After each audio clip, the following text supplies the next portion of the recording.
Hola, ¿qué tal? Un saludo a todos los que se conectan a esta edición de Semana Noticias. Hoy nos acompaña un invitado muy importante, un jurista muy prestigioso, ex magistrado de la Corte Constitucional, ex comisionado de la Corte Interamericana de Derechos Humanos, pero sobre todo uno de los académicos más respetados del país en términos jurídicos, quizás uno de los pocos colombianos que tienen 2 doctorados y que han dedicado pues su vida a enseñar el derecho constitucional en el mundo. Hoy el doctor Carlos Bernal Pulido es profesor de la Universidad de Tulane en los Estados Unidos. Doctor Carlos Bernal, lo saludo muy especialmente desde Bogotá. Muchísimas gracias, Cristina. Buenos días a ti y a toda la audiencia y gracias por esta oportunidad. Doctor Bernal, en Colombia pues se viven momentos muy complejos y tensionantes y quizás pues algunos de los debates más profundos del derecho constitucional y es esta idea pues que ha tenido el presidente Petro de tomar muchas de sus decisiones por decretos por la vía de emergencia económica o decretos, sea el tema del salario mínimo, que han pues desatado un debate jurídico muy intenso. Yo quisiera preguntarle, usted que pues está en otro país y que ve las cosas desde afuera, ¿cómo ha sentido que ha vivido Colombia esta, pues como este intento jurídico del presidente de tomar decisiones por las vías que no eran las necesariamente establecidas por la Constitución del 91? Pues muchas gracias, Cristina. Qué pregunta tan interesante. Mira, yo quisiera decir varias cosas y es, una de las leyes de construcción del constitucionalismo colombiano desde su creación en la Constitución de Villa del Rosario de Cúcuta de 1821 ha sido no el presidencialismo, sino el hiperpresidencialismo, es decir, la hipertrofia del poder ejecutivo en cabeza del presidente en comparación con los otros poderes. Nuestra Constitución de 1991 intentó mitigar un poco esa hipertrofia o ese hiperpresidencialismo con ciertos controles, controles políticos y controles jurídicos. Los controles políticos, por ejemplo, se dan en nuevas herramientas que tiene a su disposición el Congreso de la República y que no tenía en las constituciones anteriores, como por ejemplo la posibilidad de impulsar mociones de censura, las citaciones a preguntas. Y por otra parte, pues los controles jurídicos se refuerzan no solamente en lo que hace el Consejo de Estado al controlar los decretos, sino en algunas competencias que se han atribuido a la Corte Constitucional, como por ejemplo la posibilidad de controlar los decretos que declaran emergencias o estados de emergencia, de conmoción interior o de guerra exterior, y no solamente los decretos que declaran la emergencia, sino también los decretos de desarrollo. Entonces, en nuestra Constitución, pues ha creado ese marco institucional que ayuda a mitigar el hiperpresidencialismo. Ese es un primer punto. Un segundo punto es que en la historia de Colombia, pero también en la historia de otros países de América Latina, se ha visto es decir, hay una tendencia de los ejecutivos, no de todos obviamente, pero de muchos ejecutivos, a abusar de sus funciones, es decir, a extralimitarse de sus funciones, sobre todo cuando carecen de gobernabilidad, es decir, cuando no pueden tener las mayorías parlamentarias que necesitan para pasar sus proyectos. O cosas peores, como por ejemplo cuando tienen las mayorías parlamentarias, pero tienen poderes judiciales que los controlan muy severamente. Un caso de libro fue el de la reforma constitucional que se pasó eh, hace no mucho tiempo en México, mediante el cual el gobierno de AMLO, antes de irse, en una noche reformó la Constitución y acabó con todo el poder judicial federal, destituyó a los magistrados de la Corte Suprema de Justicia. Esos son, intentos de nuevo hacer un abuso del hiperpresidencialismo de las funciones presidenciales, y eso es un fenómeno que ha ocurrido en América Latina durante los últimos 2 siglos, que literalmente ha sido utilizado por gobiernos de diferentes tendencias ideológicas de izquierda, derecha, de centro, cuando no tienen esa gobernabilidad o cuando se oponen a controles jurídicos muy fuertes. ¿Por qué doy este marco teórico? Porque lo que yo creo que ocurre, viene ocurriendo en los últimos 3 años en Colombia es lo siguiente. Se trata de un gobierno que no tiene gobernabilidad y además que tiene muchas propuestas que desafían principios y reglas constitucionales. Y entonces, al desafiar esos principios y reglas constitucionales por una parte, y en segundo lugar, al no tener gobernabilidad, pues lo único que tiene a mano el Ejecutivo son sus facultades ordinarias, es decir, los decretos y otras muchas cosas que no son decretos, sino por ejemplo resoluciones que se toman al interior de los ministerios que intentan reformar cosas que están en la propia Constitución, es decir, son inconstitucionales.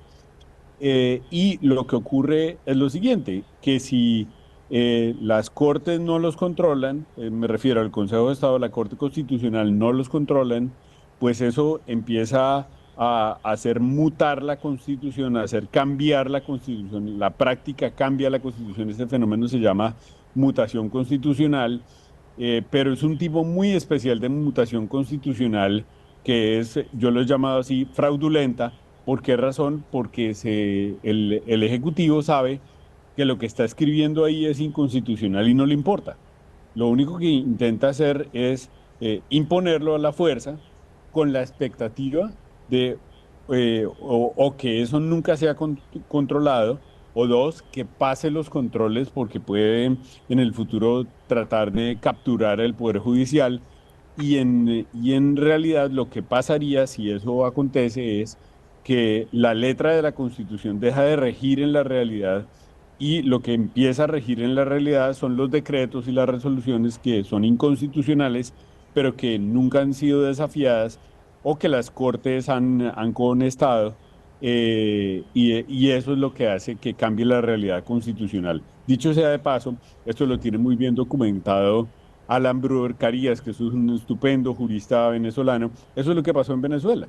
En Venezuela, en un momento determinado, primero el chavismo y luego Maduro eh, empezaron a emitir este tipo de decretos que eran inconstitucionales, pero al final ellos capturaron a la Corte Suprema de Justicia y por eso pues uno lee la Constitución de Venezuela y es igual o mucho mejor que la nuestra, la colombiana, pero lo que pasa es que allí rige una realidad totalmente distinta porque el Poder Ejecutivo logró capturar el Poder Judicial y mediante decretos inconstitucionales cambió la realidad constitucional.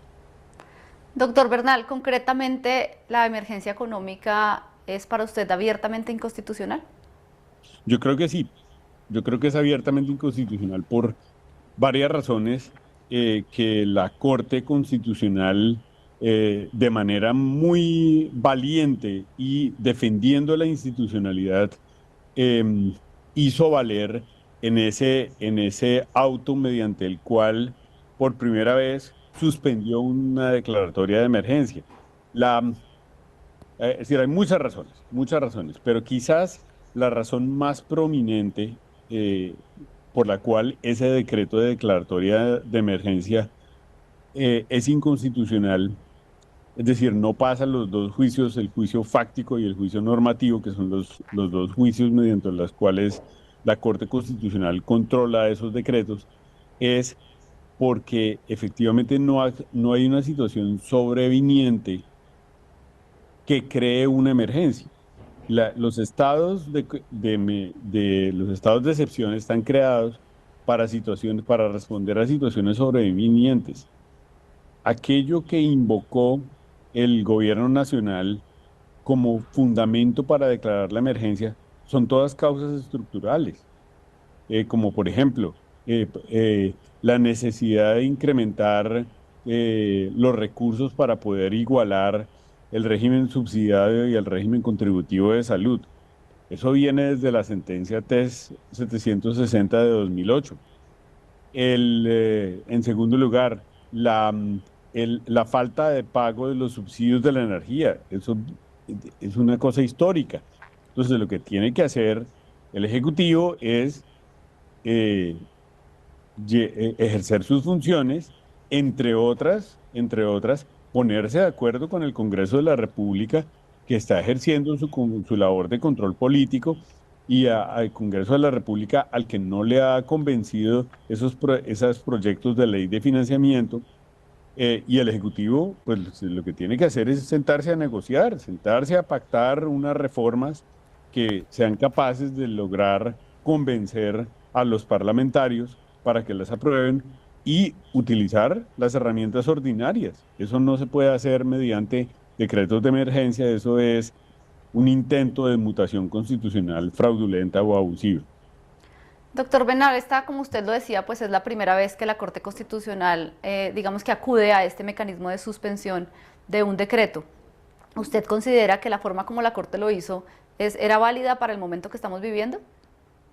Pues, Cristina, mira, eso es una pregunta muy difícil desde el punto de vista teórico, en el sentido de que, pues, por una parte, la facultad de suspender decretos o la facultad de suspender leyes no está prevista en el artículo 241 de la Constitución.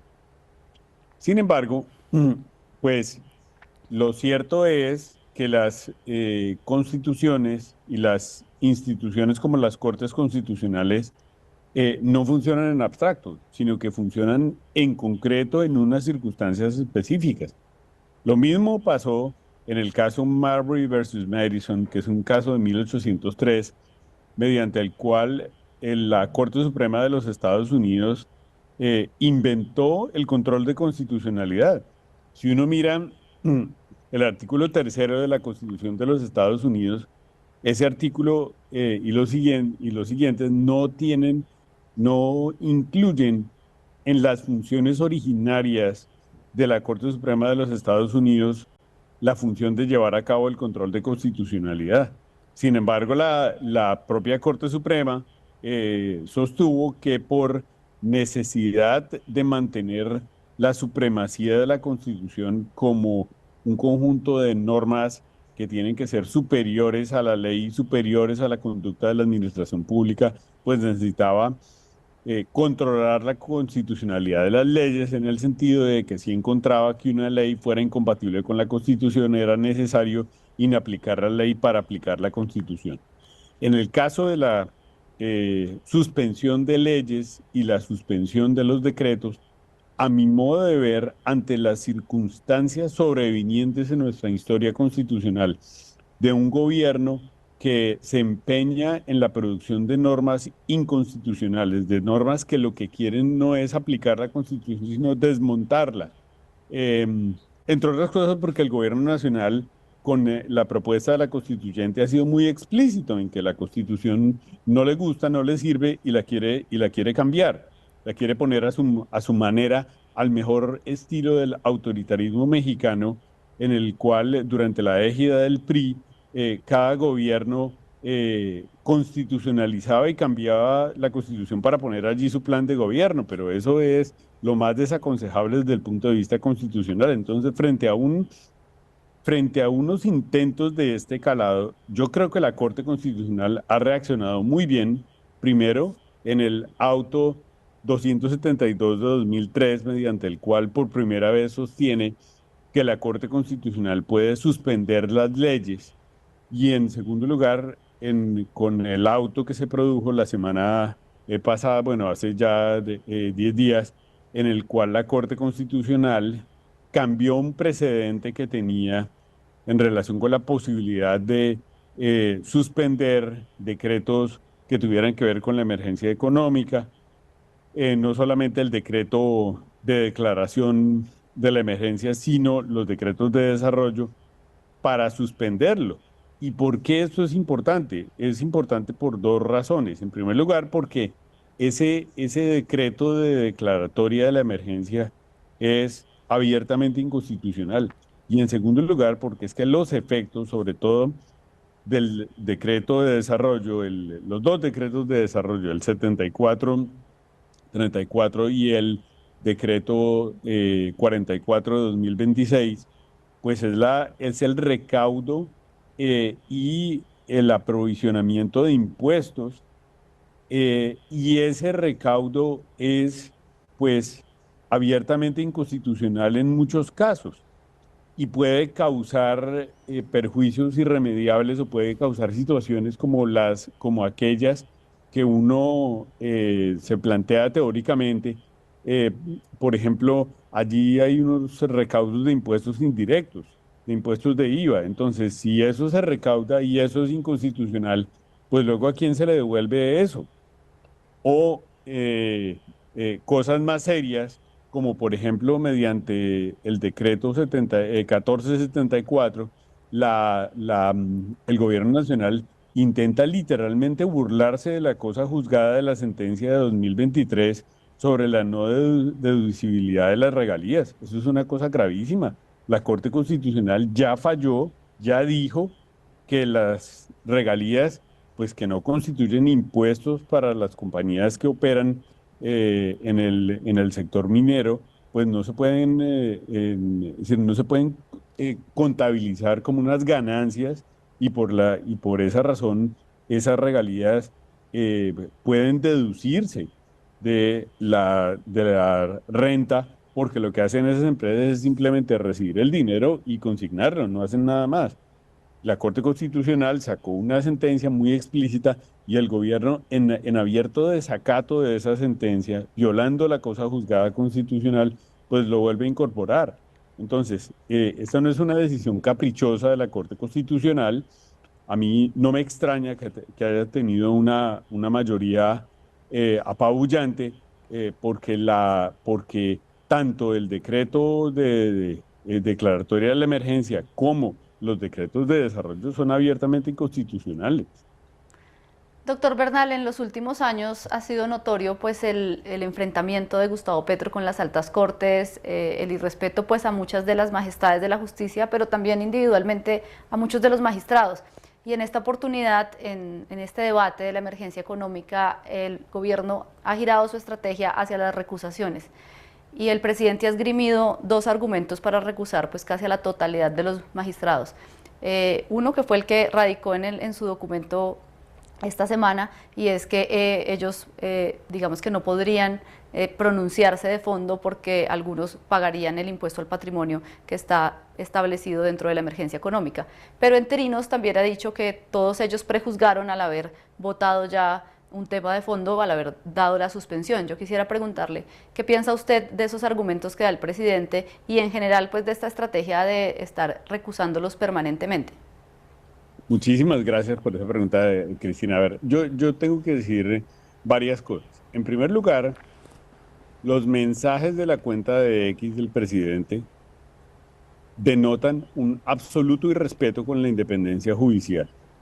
Es decir, que el día en que se tenía que discutir sobre la posible suspensión de la emergencia, el presidente se haya ido en X en contra del magistrado ponente Camargo, es un absoluto irrespeto de la independencia judicial, y uno desearía que los órganos internacionales de derechos humanos se pronuncien, porque esa es una violación a los marcos de derechos humanos. Los jueces tienen que gozar de independencia judicial. En segundo lugar, una cosa que un presidente debería hacer cuando llega a ejercer las funciones es leerse la Constitución y asesorarse bien de personas que realmente sepan de derecho constitucional. Los dos argumentos que tú acabas de mencionar aquí son abiertamente implausibles. ¿Por qué razón? La jurisprudencia de la Corte Constitucional en muchos autos tiene dos doctrinas claras. Doctrina número uno: los magistrados no están impedidos cuando son afectados personalmente por normas que tienen carácter general. ¿Por qué razón? Pues porque esas normas no tienen como objetivo los magistrados per se, sino son normas generales. Por ejemplo, la Corte Constitucional se pronunció en su momento declarando la inconstitucionalidad del impuesto solidario en la época del COVID. Yo recuerdo que yo disentí de esa decisión. Yo creía que ese impuesto era acorde con la Constitución, pero la sala plena, por mayoría eh, abrumadora, sostuvo que era inconstitucional. Y en lo que sí estábamos todos de acuerdo de que era que nosotros teníamos competencia para decidir. ¿Por qué razón? Porque ese impuesto solidario era un impuesto pues que nos afectaba a nosotros como funcionarios del Estado, pero no tenía como objetivo los magistrados de la Corte Constitucional, era simplemente un impuesto general. Entonces, esa razón hace que, que esa recusación sea infundada. Y luego, la segunda razón, pues es todavía más débil. ¿Por qué razón? Porque un magistrado no queda impedido para resolver de fondo una cuestión cuando ha tomado decisiones dentro del proceso. Y la suspensión provisional no es una decisión que se haya tomado por fuera del proceso jurisdiccional. El Consejo de Estado dicta medidas cautelares en muchos procesos, y el hecho de que un magistrado o una sala de magistrados del Consejo de Estado dicte una medida cautelar o una medida provisional, por ejemplo, suspendiendo un decreto, pues eso no es una causal de impedimento para para que esos magistrados decidan de fondo acerca de la nulidad del decreto. Entonces, esta es otra razón que desde luego es inaceptable, y lo que va a pasar allí es que pues la Corte va a declarar infundados esos impedimentos. Este debate sobre la emergencia económica pues se está dando en un semestre que es muy definitivo para Colombia, que son las elecciones presidenciales. ¿Usted qué riesgos ve de que de alguna manera evidentemente se está utilizando el debate constitucional para hacer un populismo electoral? Sí, esa es una pregunta muy interesante que sobre la cual quizás yo soy menos autorizado porque yo no soy científico político ni teórico de de la política. Tengo menos autoridad para hablar, pero sí hay un par de lecturas que he hecho que a mí me han convencido de lo siguiente. Hay un profesor de la Universidad de Princeton que habla sobre el concepto de la política del resentimiento, the politics of resentment. ¿Y en qué consiste esa política del resentimiento? Esa política del resentimiento es simplemente una oferta que uno o varios políticos o un partido político puede hacer a una sociedad, una oferta en términos de mercado político, que lo que intenta hacer es crear una demanda de política de resentimiento y que apela a esta idea de resentimiento. Entonces, cuando uno lee pronunciamientos del gobierno nacional o del presidente de la República en el sentido de que la Corte Constitucional está declarando la suspensión de las medidas mediante las cuales el gobierno intenta poner impuestos a los mega ricos, porque esa es la expresión, para que haya igualdad en nuestro país y los pobres no sean tan pobres. Esto es lenguaje, es el lenguaje que intenta crear esta oferta de política de resentimiento. Y pues esto, desde luego, que puede tener un impacto electoral si el electorado muerde el anzuelo, es decir, si el electorado se deja llevar por esta oferta de la política del resentimiento. Eso me parece que es bastante peligroso, y yo pienso que por el propio bien del país, el gobierno nacional debería dejar de emplear este tipo de estrategias y más bien enfocarse en lo que tiene que hacer, y es utilizar los meses que le quedan para utilizar de manera constitucional sus facultades presidenciales para el bien del país, para lograr objetivos que sean plausibles y que puedan beneficiar al interés común. ¿Qué herramientas o qué pues, facultades tienen las Cortes Constitucionales en el mundo para frenar estos pues, populismos del Poder Ejecutivo que no solo suceden en Colombia, sino que pues, han sido como el modelo que ha marcado la parada en los últimos años en muchos países? Sí, esa es una pregunta muy interesante, y yo creo que las Cortes Constitucionales han evolucionado y han desarrollado mecanismos para intentar de alguna manera morigerar esos embates en contra de la Constitución. Yo digo, mientras un gobierno actúe dentro del marco constitucional, las Cortes Constitucionales tienen que ser deferentes. Es decir, nuestra Constitución es una Constitución que es un marco de posibilidades. Por eso, en la historia constitucional desde 1991, en Colombia hemos tenido gobiernos de izquierda, gobiernos de derecha, gobiernos de centro, y dentro del marco constitucional, pues esas diferentes posibilidades se pueden acomodar. El problema es cuando hay un gobierno que empieza a desafiar la Constitución, es decir, a la promulgación de normas, algunas de baja raigambre constitucional, decretos, incluso solamente, incluso resoluciones, o conductas, por ejemplo, las conductas que tienen que ver con la falta de nombramientos técnicos en la CREC. Ese es un punto. Dos, eh, tendenciosas investigaciones de la Superintendencia de Industria y Comercio en contra de medios de comunicación que le son incómodos al gobierno. Esas son todas conductas que van en contra de la Constitución porque violan derechos fundamentales, violan derechos humanos también.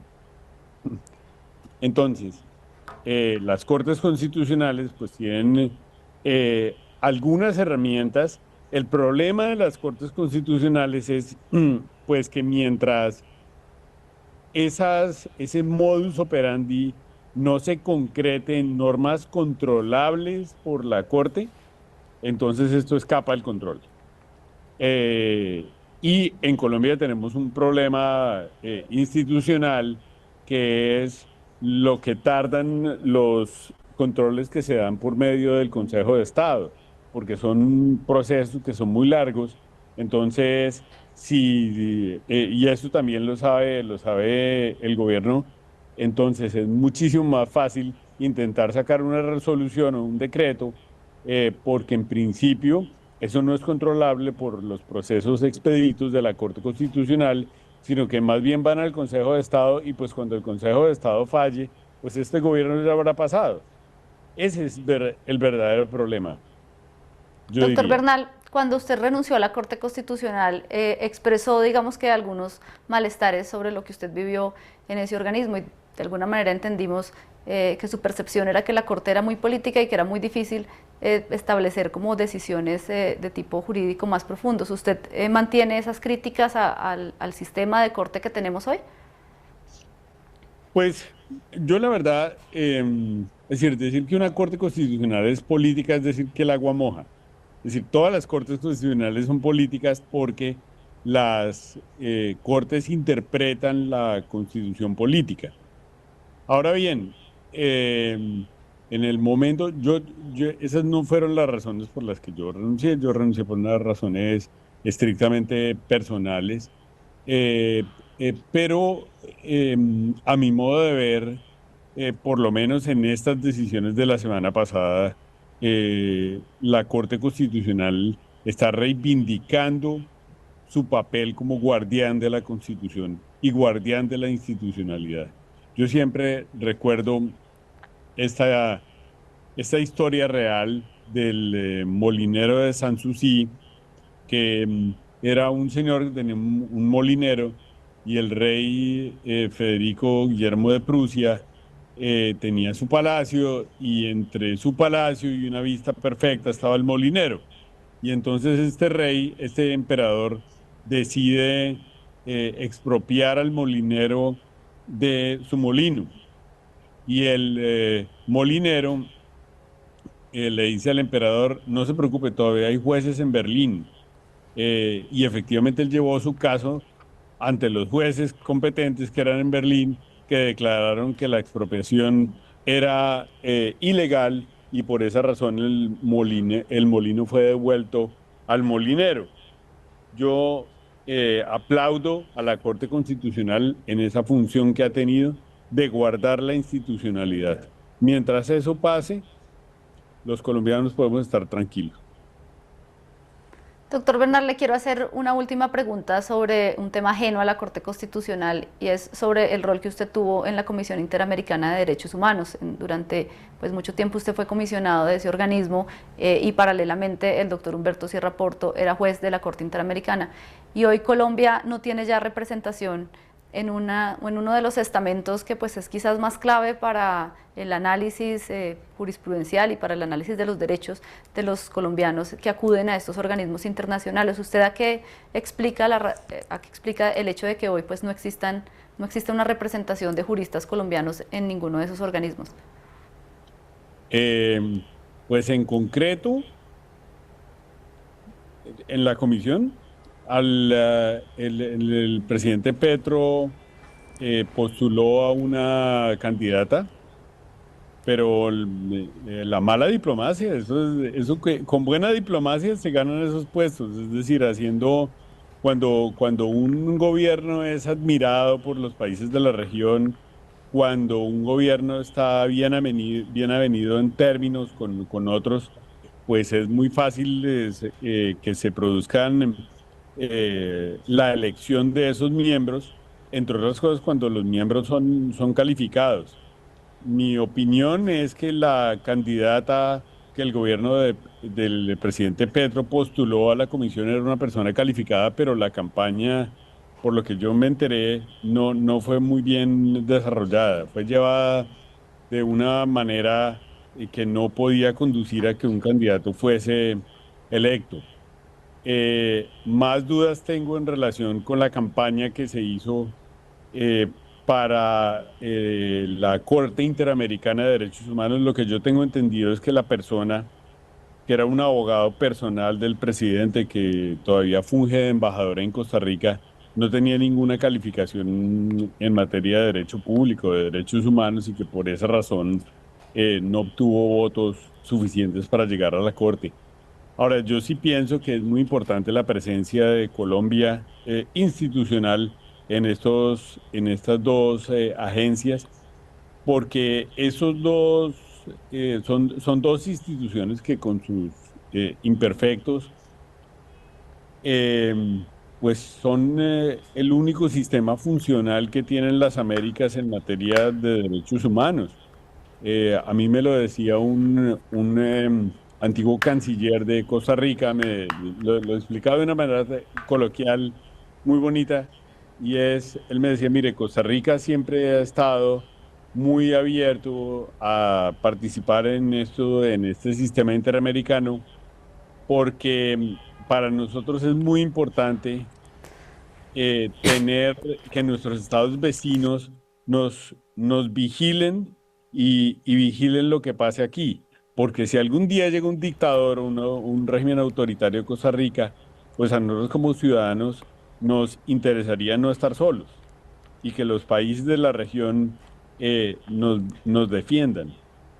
Yo creo que es supremamente importante que Colombia vuelva a estos órganos, pero pues para que eso exista, pues el gobierno nacional tiene que tener credibilidad regional y además tiene que nombrar candidatos idóneos y hacer buena diplomacia. Doctor Bernal, millones de gracias por habernos acompañado en este espacio en semana, por haber compartido su expertise jurídico sobre un tema que genera tanto interés, tanta preocupación y que pues ha desatado una controversia enorme en la comunidad jurídica. Muchas gracias, Cristina, por la oportunidad. A todos ustedes, millones de gracias por haberse conectado con nosotros a esta edición de Semana Noticias y los invitamos a que sigan todo el cubrimiento que tenemos en nuestro portal sobre pues, todos estos eventos que han sucedido con la emergencia económica y lo que viene en la discusión en la Corte Constitucional.